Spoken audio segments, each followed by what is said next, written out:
Hello guys. Welcome my channel. This channel about car price, car news update, car interior and exterior, car detail review and all automotive the world. Please subscribe this channel, like and comment. Thanks you.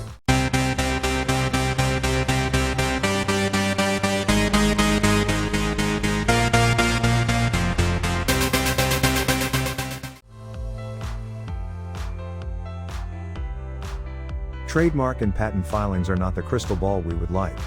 They could hint at future products, but automakers like to trademark and patent all they can, just in case. Rarely do these filings find their way into the real world, though it can happen, and we hope it does with FOMOCO's latest. Ford has filed a trademark with the Chilean Instituto Nacional de Propiedad Industrial for a Maverick tremor. It's a straightforward filing without indicating what the trim could offer.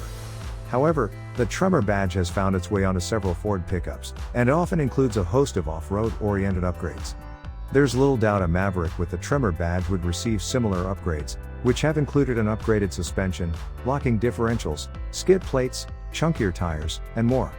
Ford could decide to throw the whole parts catalog at the Maverick, too.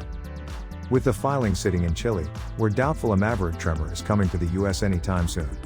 However, the consumer shouldn't feel too left out. Ford did trademark the Rattler name earlier this year, and last month our spy photographers captured a camouflaged Maverick out testing that appeared to have a taller ride height and other tweaks. It sits about 1 inch higher than the Maverick FX4, which the new model is allegedly built on. Trucks are big right now, and Ford's bite-sized offering is proving popular. It has an affordable price and a hybrid powertrain that make it a compelling vehicle to many. It only makes sense that Ford offers it with a variety of trims and specs so people can choose the pickup they want and how to use it. A Maverick tremor might not be as capable as the F-150 tremor or F-250 tremor, but the small truck continues to surprise everyone.